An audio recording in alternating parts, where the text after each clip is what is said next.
Are you looking for that European or craft beer culture? Breathe Wine and Culture Company, where your wine and craft beer culture thrives. Located in Cross Lanes, West Virginia, and coming soon to downtown Huntington, West Virginia. The Breathe Wine and Culture Company offers over 150 types of craft beer, extensive wine choices, thoughtful gifts, and even grab-and-go food options, as well as specialized catering. Shop local, shop small for a unique experience. You can check them out on their Facebook page or give them a call today at 304-823-4577. Breathe Wine and Culture Company, 304-823-4577.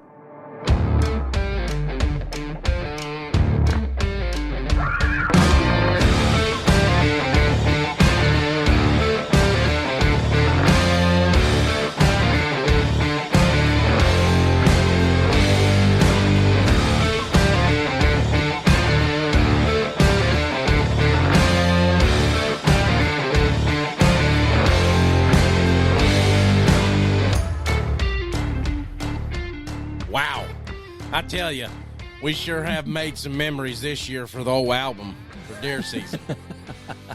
I mean, my son bagged a nice buck opening day, and I was like, good Lord, this is bigger than mine. I have something to shoot for now, you know? yeah. So we're in a little competition there, but welcome to another episode of On the Limb podcast with Nature's Voice Game Calls. So it's full moon this evening. I mean, it's beautiful if you all haven't seen it. But, man, we've got a good thing for tonight. We've got Josh Pantry with Josh Pantry Music, up-and-coming West Virginia country artist here in West Virginia.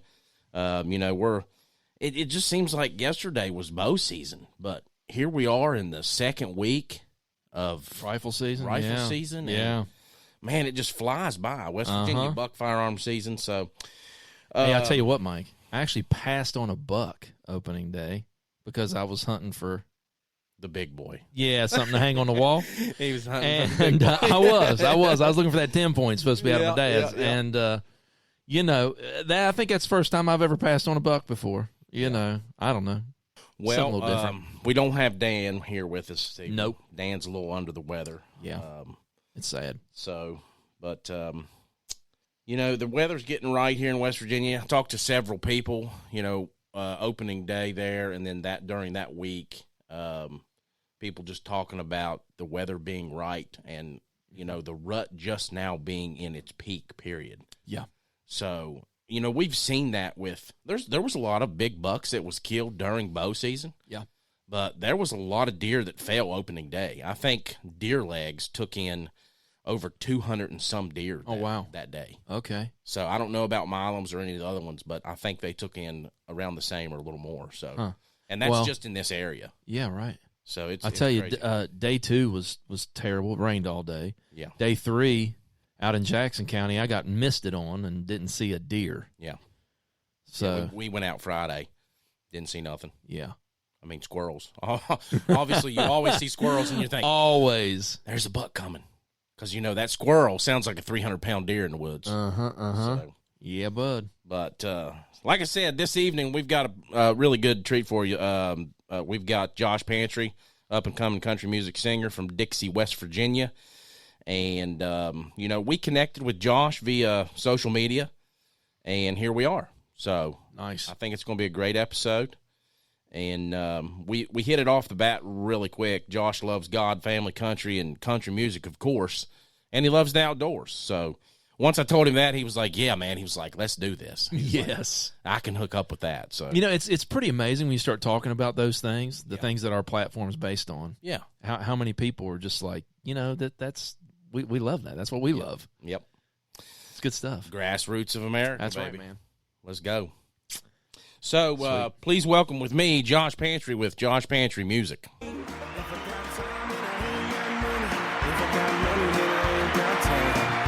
keep that boat afloat. We gotta work that overtime. The bills they keep on coming, and they ain't stopping for me. If I got time and I ain't got money, well, I guess Pantry, how you doing, brother? Good, brother. How you doing? Thanks for having me. Oh, man, we're doing great. We've been excited for this evening. I tell you, I know you're a little under the weather, too. You've been sick there. We talked the other night, and, he wasn't feeling too good, and I was like, oh man, I hope we can still get him on. Oh no, I wouldn't miss it. Yeah, buddy, we sure appreciate it. I'm glad this is over the phone though, because you don't want what I got. Yeah, we definitely don't want to get in the mix of that. It's been going around everywhere. It's crazy. My bass player, he texted us. He said, "Is anybody else puking?" And I'm like, "No, I haven't puked in probably 10 years like that. Like I'm fine."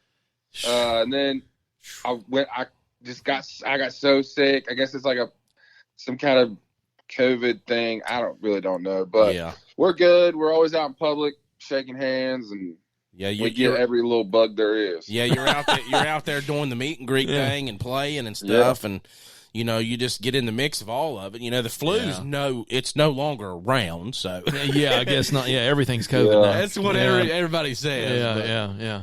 Well, and the thing about getting sick like that, man, you're sore. Your muscles just get so sore from throwing up or whatever. Oh my gosh, for days. Yeah. I mean, like you're saying, you ain't puked like that in years. It's probably like The Exorcist puking, Yeah. Projectile. That's what it was like.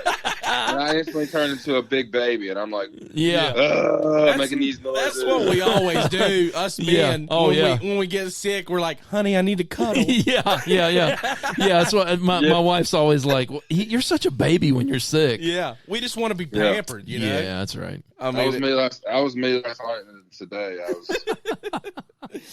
Yep. So, we just want to have you on here to, promote you and your country music and the songs and stuff that you're producing, man. It's some good stuff. I seen you at the Putnam County Fair. Me and my wife were standing up there at the top, and, we came over and seen you. I had talked to one of the WQBE guys there, and he said, he's like, you got to go over and listen to Josh. He's like, he's really good. So we come over and listened to you there, and you was doing some covers, and you done some of your own stuff. But tell us a little bit about how this all got started. I mean, you was, as a kid, you sang in church. So how did you get to where you are now? Well, I did sing as a kid in church with my sister, and I grew up in church. My dad's a pastor, and I went to a Christian school, so we sang like in church and stuff. And then I think that kind of like burned me out on it. I was just like, I kind of felt like I was getting like forced to do it, kind of not through my family, but through the school. Yeah. So I kind of like backed off with music, and I just always wanted to do music and write songs, and was interested in songwriting and learning how to play guitar. And when I graduated high school, I really wasn't doing much. I worked for the post office for about 14 years. I wasn't working there yet. So I just started watching YouTube videos, trying to learn how to play guitar, and never really took it serious. When I was about 23, I was like finally like, okay, I'm going to take this. I'm just going to try. Yeah. And I went out to an open mic, and I invited all my buddies, and I have been busy ever since. Nice. I've been blessed in that way. And just started a band and started playing anywhere that would have me.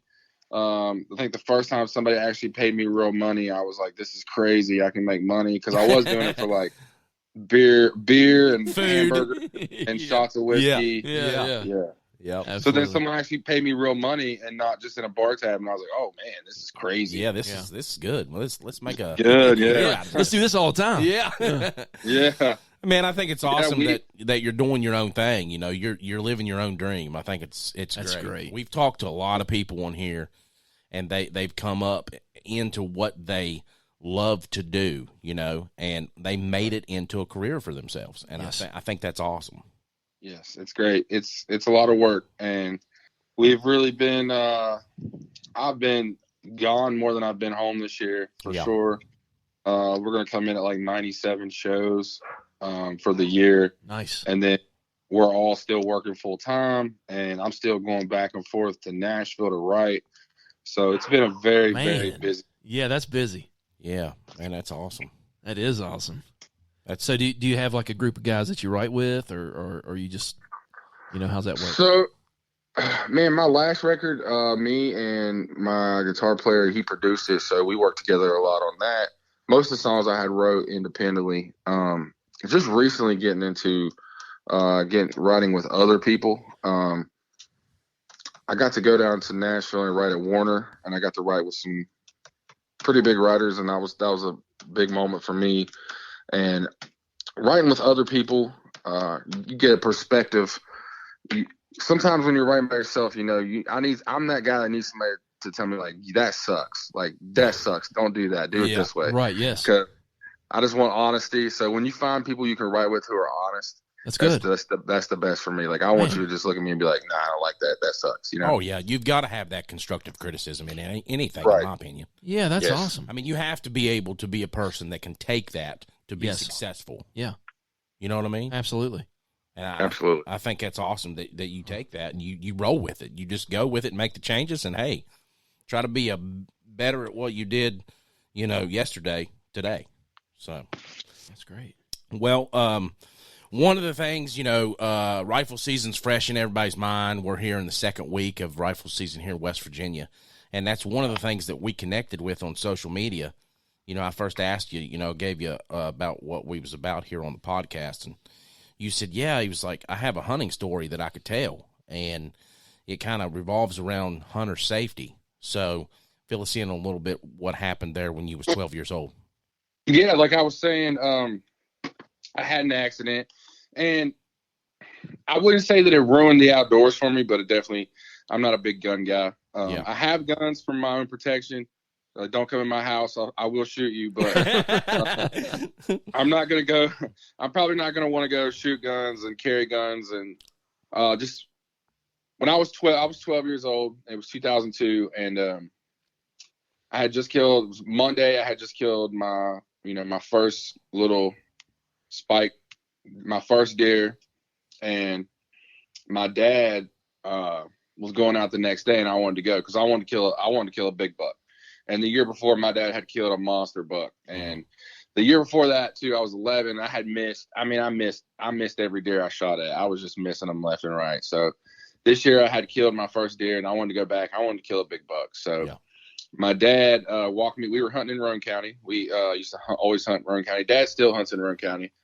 And nice. That's near we walked the whole property, and I had a 308 that was my great grandpa's gun. Oh, wow. And it was a Montgomery Ward gun, an old gun. Nice. And I was walking around with it, and I had tripped and fell earlier in the day, going uphill, and I'm not sure. Maybe that's maybe it knocked the safety off. I'm not real sure, but it started snowing, and me and my dad were standing under this tree, and he said, when it stops sleeting and snowing, we're going to go over and get in the stand. And I remember Dad took off just a few feet in front of me, and this is where it all goes kind of gray for me. I don't know if I dropped it or in my mind, I had it sitting on the ground, but the gun went off and it shot me in the head. And the moment between my dad walking away and then my dad just like, Josh, you got to get up. You got to get up. You shot yourself. Josh. And I opened my eyes, and man, all I could see was smoke. It was the gunpowder burning my face. And holy moly. Yeah, it's crazy. I try not to get emotional. Yeah, I'm sure this is tough for you to tell, man. It sucks. It sucks. So my dad, my dad gets me up, and we stand up, and he's like, you shot yourself. You shot yourself. Can you walk? And I'm like, yeah, I can walk. So we're trying to walk. And back then everyone was using those Cobra radios. Yeah. And yep. We used those. We had an earpiece in though, and we didn't think about it. And we're like screaming on the radio, but if you didn't unhook the earpiece, then you couldn't talk in the radio normal. So no one's responding. And we eventually figured that out, and we get some guys on the radio that we were hunting with, and they came and got me on a 4-wheeler. And, man, I tell you, like, I'm just blessed to be here. And 1 centimeter, actually. But they put me on a 4-wheeler, and they took me out. I remember sitting in the barn, and, I was bleeding. And my dad said, he didn't tell me this at the time, but you could see my skull. When we got down to the barn, the first responders were there, and they actually called off HealthNet. We could see HealthNet was coming, and they called off HealthNet because they said it was. I found this on the way. Oh man, I'm sorry about that. Because it had just grazed my head, and sorry, my Siri just kicked in there. I don't know what's going on. You're fine. You're fine, man. You're fine. So they put me in an ambulance, and then I pass out. The next thing I know, I'm in Rome General, and they're like, we've never seen that. Like, we don't even know what to do for you. So they take me the long way to Charleston. And I don't remember most of any of that, except I seen when I got to Charleston, it was snowing and my mom was there. And next thing I know, there was a bunch of doctors and nurses around, and everyone was like, "You're a miracle. Like, we've never seen anyone get shot in the head with a 308. And, this is crazy." So the DNR took the gun and made sure there was no foul play. And they actually couldn't get the gun to fire by beating on it. So I'm thinking that maybe the safety head came off and something hit the trigger. But wow, I was just 12 years old and, like pleading with God to let me live. So yeah, man, it kind of put a damper. My dad would always tell me, like, I understand if you don't want to go, but I still would go. After that, I still did hunt, and I would go, but I wouldn't carry the gun. My dad would carry the gun. Yeah. And then later on, I got more into bow hunting for a little while. Mm-hmm. And but nowadays, I enjoy the outdoors. Yeah. So I like to ride my side by side, and I'm always in the woods, and I like to be outside, and I like to be outdoors. I'm not as big into hunting. I think that kind of, when I got older, I had a lot of PTSD with all that. It's like it took a while to register what all had went on. Oh yeah, like when we were talking there on social media, and you was like, man, I have some PTSD from that incident. I'm like, man, this is probably a pretty bad incident. Yeah, I was thinking But maybe you shot yourself in the foot or something. Yeah, I didn't think we were discussing this the other day, just talking about it, and I was telling Dave about what we were going to talk about, and we were kind of thinking in our heads, what kind of an incident would this be? This guy's still alive. Yeah, yes, yes, and we're not making light of it, but not at all. This is like you are a miracle. I mean, thank be to God that he was there with you that day. It's crazy that they called off Health Net.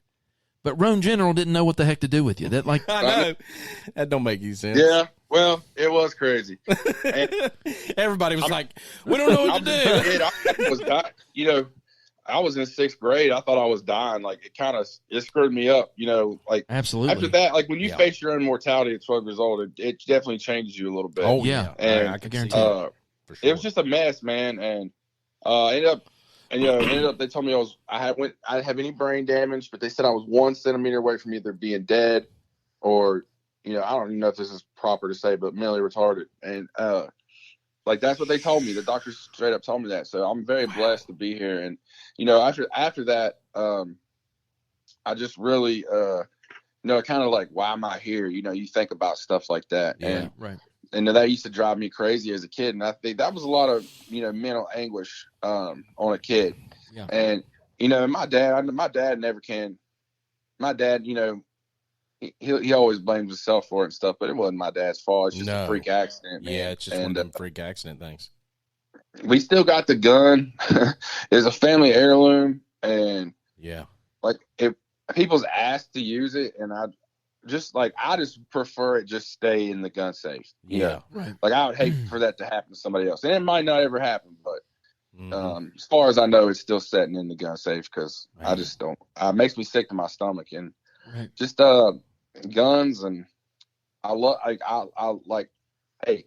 all for guns. We need guns, but I'm not the guy carrying one, Yeah. Well, we can see why when you have an issue like that. So, like, when it comes with, to youth in the outdoors, that's one thing that we like to promote is youth in the outdoors. What is your take from this incident that you could give all those kids out there and the youth that's still hunting today? Just be careful. Anything can happen. Things, make sure your gun's on safety and take all the necessary steps and just be careful because those guns can go off sometimes. And I'm proof of that. Yeah, we were talking to my son the other day about the hunter safety course. That's a required thing you got to do here in West Virginia, to get your license. And he was like, we were talking to somebody else that wants to take their license or, take the test. And he was like, you don't have to do that hands-on thing, though. And I'm like, yeah, you really do. Like back when we were in school and we took the hunter safety, you had to do it in person. Now you can do it online, and you can go in for an in-person 8-hour class. when I took my hunter's safety at 15 years old, well, I took it at probably 14 to be ready for 15. It was like a 4-day course inside the school auditorium. Yeah. Yeah. You know? And Yeah, mine was 2-day, I think. They don't do that no more. No. You go Mine was definitely multiple days. Yeah. And I remember they gave you like a gun and you had to like do something with the gun. I can't really remember when you go across the fence and stuff like that, how to do those different things. But I mean, all those things, it sounds like to me that you were doing things right. It was just maybe a malfunction with the equipment itself. The world may never know. Yeah. You know? Yeah. But so you know, I that's live that day over a million times in my head. I don't. Yeah. Oh, I'm sure. I had a concussion. Like after that, I really wasn't out of the water. I had a concussion for about 45 days, and it was Thanksgiving, and my mom was cooking Thanksgiving, and I just remember like I had to keep a cold towel over my eyes, and like people was coming in the room to talk to me, but just had a terrible, terrible, terrible concussion. I have a huge scar on my head. I end up being bald. I'm bald headed, so you can see this huge scar on my head. And sometimes people be like, "How'd you get that scar?" And I'll be like, "I shot myself in the head." And they're like, they either think like this dude's a psycho or he's lying. Yeah. And I'm like, no, I didn't mean to kill him. I wasn't trying to kill myself. I have to always clarify that. But yeah, you need to tell everybody it was in a knife fight. Yeah, no doubt. Yeah. Just kidding. Yeah, I got a thick skull for sure. That's crazy, man. Gosh. Well, I know. Yeah, that's a crazy story. It definitely, you still love the outdoors. And, yes. I know it's you probably golf a little bit because I've seen you wear those trailer park golf shirts. Funny thing, I don't actually golf. Oh, do you not? That's hilarious. I just like the shirts. Yeah. We might have to get you out on the golf course. Yeah, that's right. Yeah, I need to start golfing. I don't have time to do anything. So, oh man, when it's golf, you got to make time. I got to make time to start golfing. I'm getting ready to get some time off. My whole band golfs. They love golf. Oh, good. We love it too. The trailer park thing is kind of funny. They actually sponsor like some musicians that I know. Yeah. And if you actually see, like Jelly Roll was on WWE last night wearing a trailer park hat. Yep. And the Trailer Park Boys, I was down at CCMF, Carolina Country Music Fest. We were playing the Bowery stage at Myrtle Beach. Yeah, that's awesome. They were running a limo with a bunch of people from Nashville, and they had the hats. They had the trailer park hats in the limo, and I have a huge head, dude. I have one of these heads that's like, I have to special order sometimes my hats because my head is just so damn big. So I found these hats in the limo when everybody got out, and they were like Trailer Park Golf Club, and I'm like, oh, I'm taking these, and because they fit my head. So I had tagged the Trailer Park Boys, and they had messaged me back and forth, and they were actually doing some sponsorship for this songwriter house that some of the people we were with were staying in.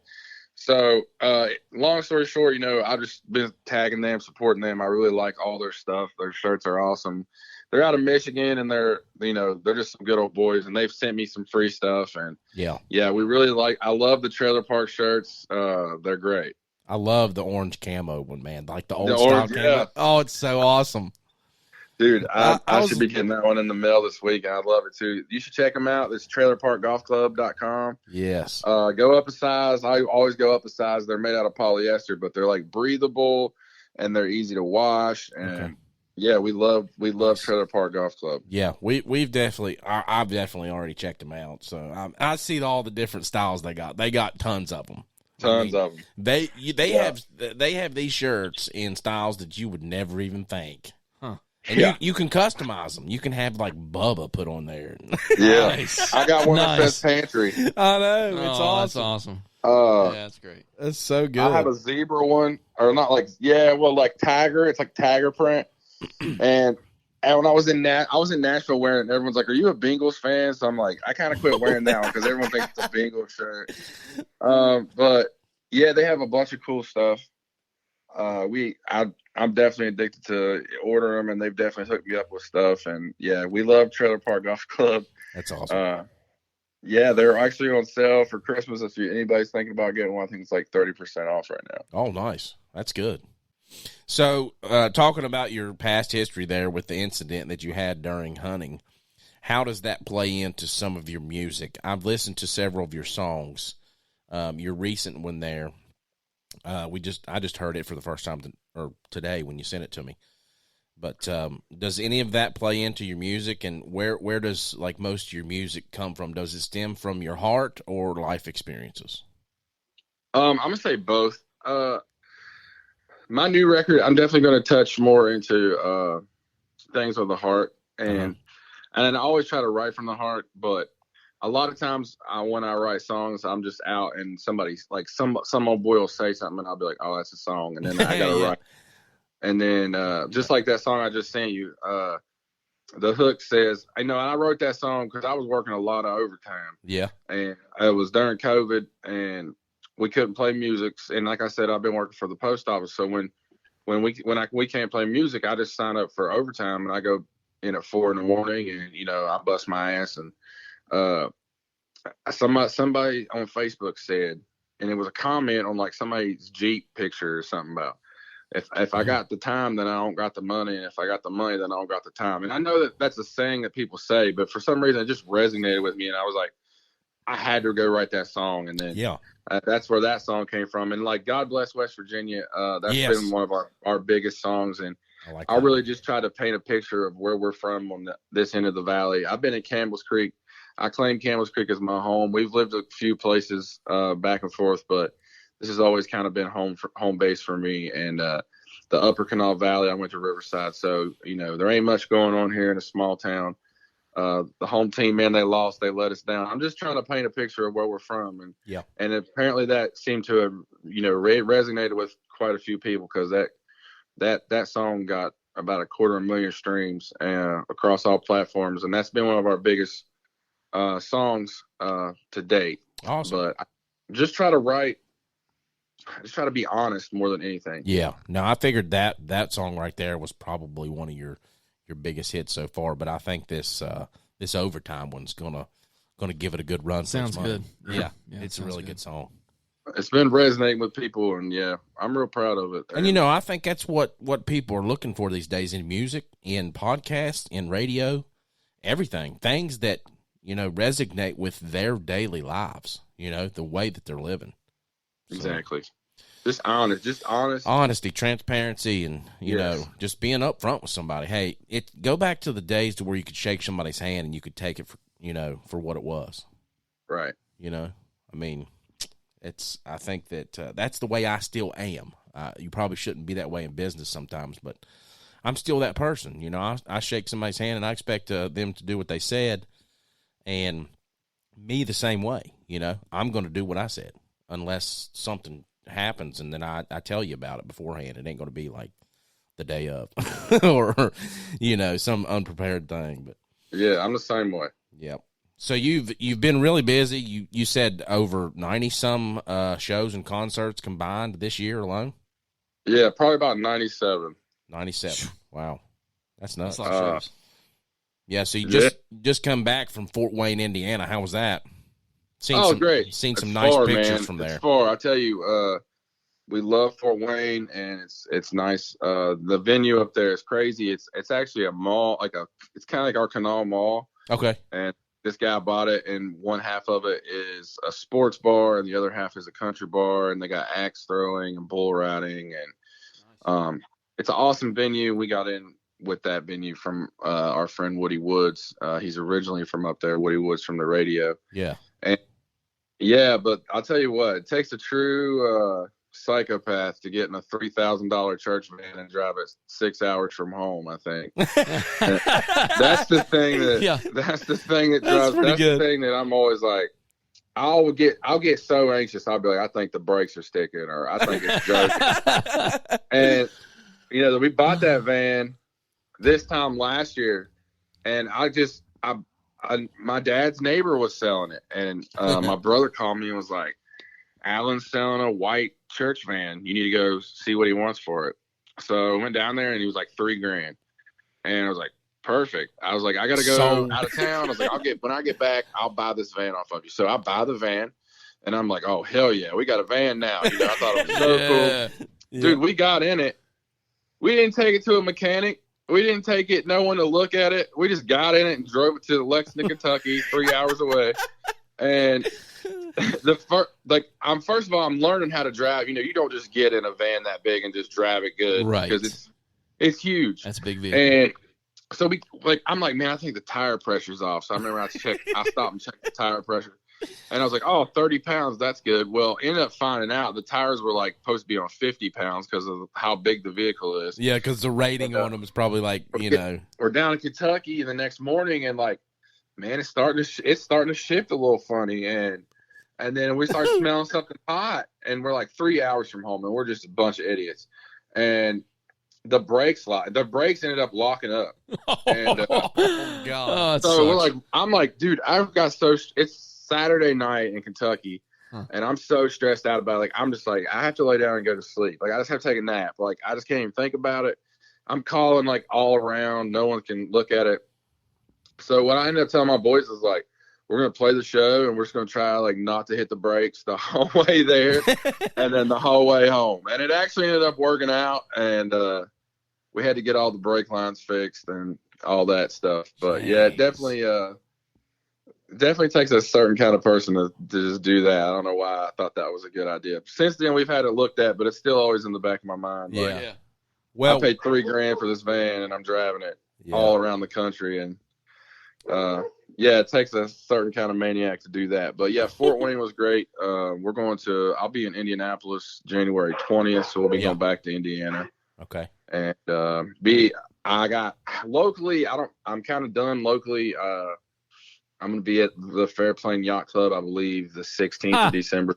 Yeah, that's my stomping grounds right there. Yeah. Oh, really? We love it. Yeah, I'm gonna have to tell my family to go over and check you out. Yeah, if we didn't have that event with the Breathe up there in Huntington, West Virginia, we'd be coming up there to see you. But we have that grand opening in Huntington, so you'll get a chance. I'll be around next year. I'm not going to be as busy because I'm going to be working on a new record, and I'm going to be going back and forth to Nashville a lot, and definitely going to be playing fairs and festivals. And we are still going to play some of the shows we played this year, but kind of transitioning into the honky tonk and into doing more of the artist things.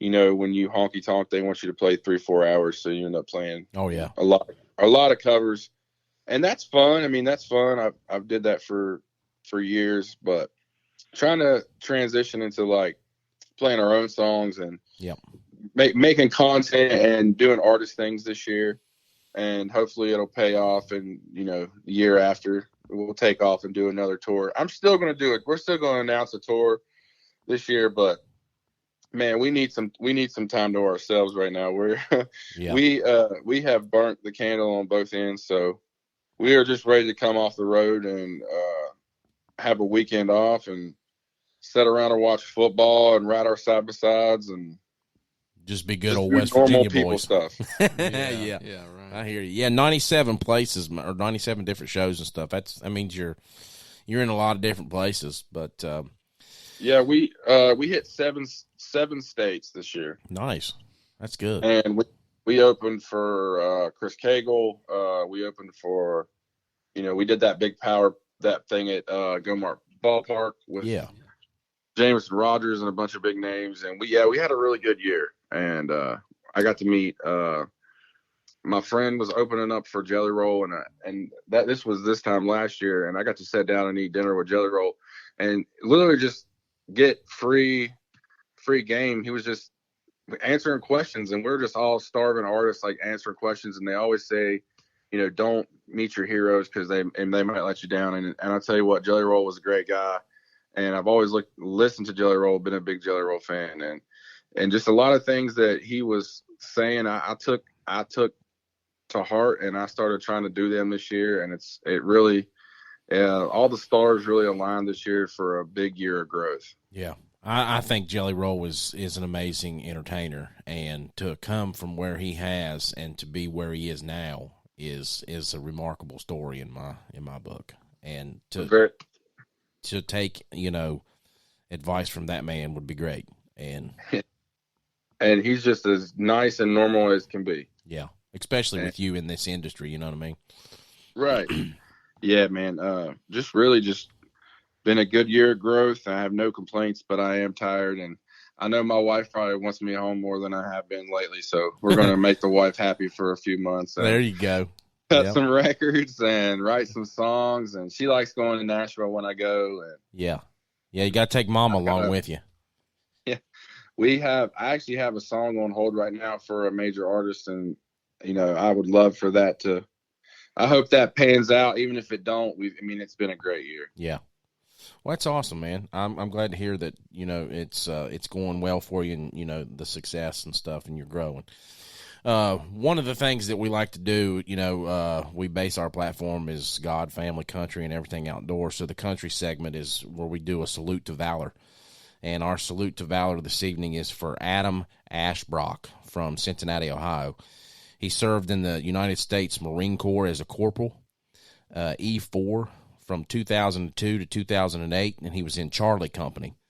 4th CEB, he was attached to the 1st Battalion, 8th Marines, MOS, and he had 2 of those. So one of them was a 0331 machine gunner and a 1371 combat engineer in Operation Iraqi Freedom 2 in Haditha, Iraq from 2004 to 2005. So, Adam, we appreciate your service to our great country, sir, and we just thank you for everything, all your sacrifices. Thank you, Adam. That's great that you guys do that. Yeah, man, we make that a point to do that, and that's one of the smallest things and tokens that we can do to give back to our veterans. We have we deal a lot with some organizations that take veterans on hunts and get them out there to help them with their PTSD from that, and just to get them back in the camaraderie of being around a group of people that they're familiar with. When you're in the military and you're serving like that and you're with the same people, that becomes your family away from family. So even though they're back with their own family, they still need that connection. So they get that connection through different organizations and things that take them out on hunting trips and fishing trips, like Project Healing Waters. They do tie flying with veterans, and they take them on fly fishing trips, and they do all kinds of stuff. So it's just it's amazing the organizations out there that help them out, and we're thankful for that. Yes. We just did one, was the Rad for the Veterans, Hatfield McCoy Trail. They out and had us riding with the veterans. The concert ended up getting rained out, but we got to ride 2 days on the Hatfield McCoy trails with Purple Heart veterans, and it was great. Oh, man, it was awesome. amazing. Yeah. I mean, and some of the stories that these guys tell I could sit and listen to them all day long. I'm very thankful and blessed for their sacrifices, because if it wasn't for them doing what they done or are doing, we couldn't be sitting here doing this right now. We wouldn't have these freedoms. So. Right. Well, let's get back into just a couple more questions here, and we'll let you go. We know you're a busy man. You're fine. So, out of all your performances and stuff that you've done this year, what was your favorite place? What was your favorite one, and where was your favorite place to be? Oh man, that's a hard question.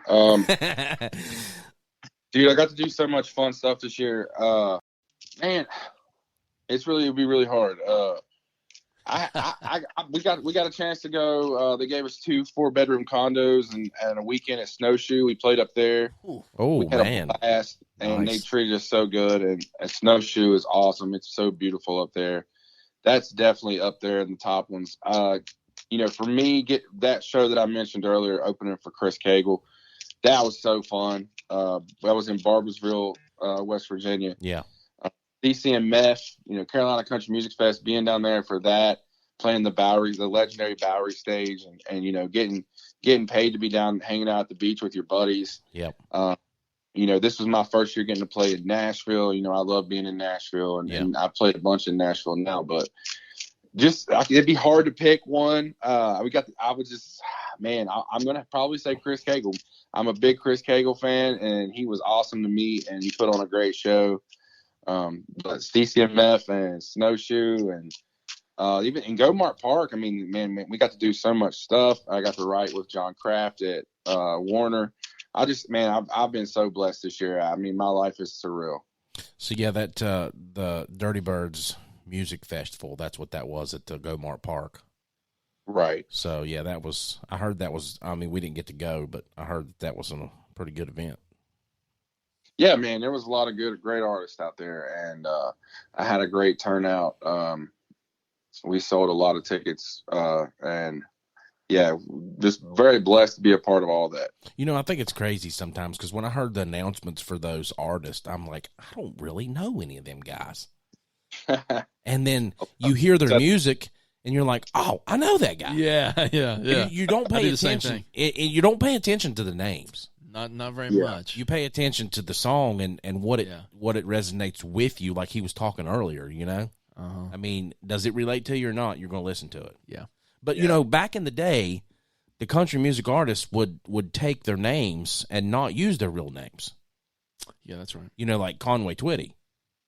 That was not his real name. Correct, yeah. And there was a lot of country music, a lot of big country music stars that didn't use their real names. Yeah. Have you seen that a lot in this day and time, Josh? I'm someone who doesn't use my real name. Really? Yeah. Ooh, we just unlocked something here. So Pantry. So Pantry is actually. So Pantry is actually a nickname that I got when I was like a senior in high school. That like took over my life. My buddy, we all worked at Lone Star, and my buddy was older than us, and he had this house, and everyone had a room. I didn't have a room there, but there was like this room that they called the pantry, but it was like bigger than a normal pantry. Yeah. So I just made that my room, and everyone started calling me Pantry. That's so funny. It took my life over. And then, you know, when we first started a band, we were Pantry's Party. And then we'd go out of town and try to say Pantry's Party, and we're all hicks. And they're like, Panty Party? Or they never knew what we were saying. Right. So when we went to release God Bless West Virginia, we are like, we got to come up with a name. And it was, you know, we went with Josh Pantry because, you know, I had that as my Facebook name forever, Josh Pantry. My real name is Josh Christian. That's my real last name. Okay. All right. Nice. Yeah, but so many people had known me as Pantry that no one ever really knows my real name. Okay. So that's funny that we talk about that. I was afraid to release songs under my real name because then people are gonna be like, who the hell is Josh Christian? Yeah. You're not gonna sell any tickets. Yeah. Right. Like I guarantee you right now, like if you know some bar posted Josh Christian, then no one's coming. Like they don't know who that is. No one. I know they don't pay. I'm sure they don't pay attention to that on my Facebook. I mean, if you know me a long time, you know that. But when me and my wife got married, people will try to call her Katie Pantry, and she'll just go with it. But you don't want to mess that up with Katie's panties. No, you don't. You definitely don't. Yeah, they'd be like, we'd be like, "What's your name?" We'd be like, "Pantry's Party," and they'd be like, "Panties Party." Like, Panties Party. We're having a panty party. We just get tired of explaining it. We'd be like, "Yeah." Oh, dude, that's awesome. Dude. That's pretty cool. Yeah, I like that. Huh. Yeah. That's great. Well, Josh, something else we'd like to do, you know, every episode is we like to do a verse of the day. So I'll go ahead and get into that. So tonight's verse of the day is out of Romans chapter 2, and it's verse 4. And he says, "Do you despise the riches of his goodness and forbearance and long-suffering?" And I know, you know, a lot of those words, you know, we're kind of like, well, what, you know, what's forbearance, what's long-suffering, what's, you know. But what he's trying to say at the first part of this verse is, you know, just like, you know, you think of like rich people, you know, Elon Musk, whatever, you know, these guys that you see that have endless amounts of resources as far as wealth is concerned. Yeah. Well, God is rich like that with goodness. You know, people try to ascribe bad things to God. Oh, yeah. Yeah. But that's just not him. You know, that's just not him. He's not in control of everything. So, you know, but he is rich in goodness. He's rich in forbearance. In other words, you know, he's not going to smack you on the hand every time you make a mistake. That's what that means. And he's rich in long suffering, which means he can take, you know, however long it takes you, you know, he's patient. Yeah. That's basically what it means. So, and then it says, not knowing that the goodness of God leads you to repentance. I think that's cool. Yeah.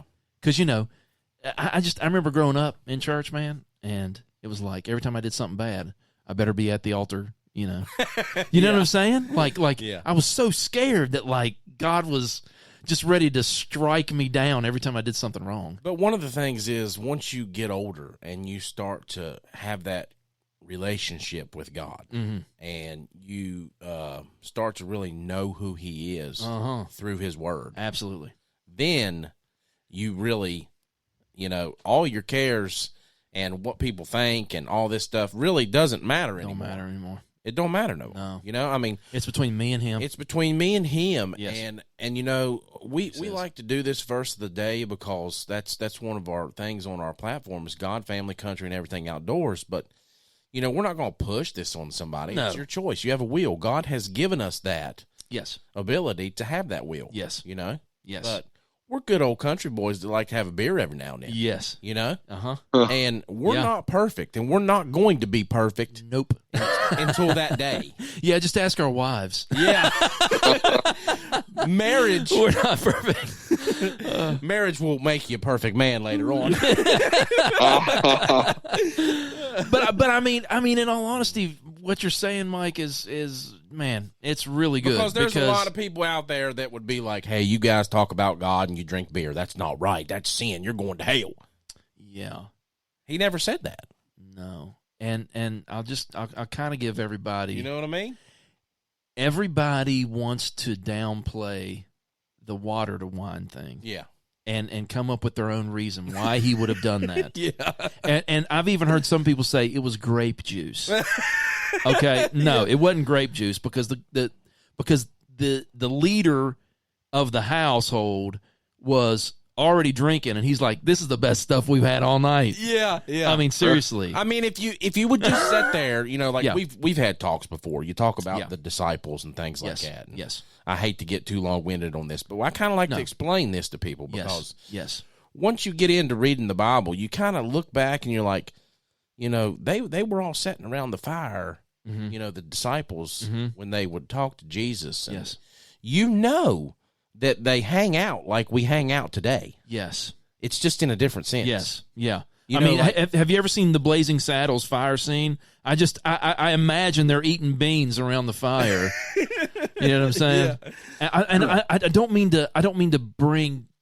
I don't feel like that's bringing Jesus down on No. I don't think that at all. I think he related loved with those people. Yes. And that's what he wants to do with us. That's what I think. That's what I think. He wants to relate with you. He That's what I spent think. time with those people. Yeah. Yeah. So.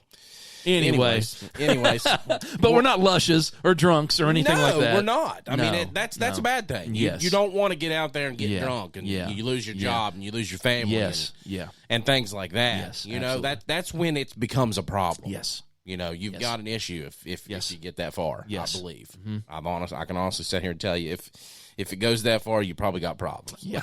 Yeah, that's right. I'm not here to judge anybody. No. I can judge you and tell you I got problems with sugar. what you're doing wrong. Yeah, that's right. What That's I right. think's wrong, but I can't judge you whether you're going to heaven or hell. Yeah, that's right. That's not my place. That's right. But if I see something that I think that I could help you on, Yeah.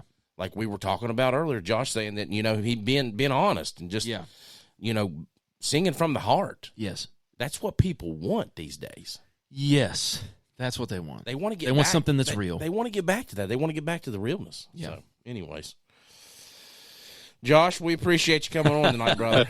I hope that No wasn't- problem, man. Listen to our No spiel problem. for the last Yeah. 10 minutes. Hope that wasn't Yeah. too long-winded for you. I mean, you grew up singing in church, so you know where we're coming from. Yeah.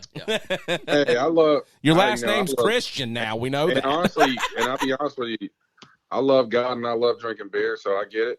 Yeah. And I always think about Jesus as like my dad.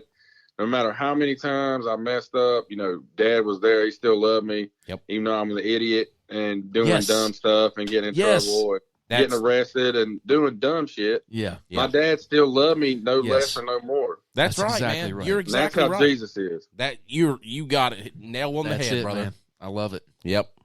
It's great. Nail on the head, brother. Yeah. All right, buddy. It's been a pleasure. It's been a Hey, blast yes, sir. Thank you, talking guys. to you, Pantry. So, All right. Thank y'all very much, man. I really appreciate it. And we'll see you around. all Thanks, right, Josh. buddy. we thank you for your time this evening. Guys, be No sure problem. to check him out on Amazon Music. He's on Spotify. He's on Apple Music. And check his Facebook page out there. And also go to his website and check it out, for all of his upcoming tour dates and things. And you can also download his music there from Apple Music. We've downloaded a couple of his music. So give him a like and share. And, it was a pleasure having him on this evening. I mean, it was awesome talking to him. So, Josh, man, keep up the good work and keep rocking the stage, brother. Yes, sir. Thank you very much, man. Have a good night. Yep, we appreciate it. No All problem. right, guys, be sure to check us out on Amazon, Spotify, Apple Music, Google Podcast. We're on about 18 other different channels. Wherever you get your podcast, we're there. So we thank you and we appreciate you. Thanks for listening. Have a good night.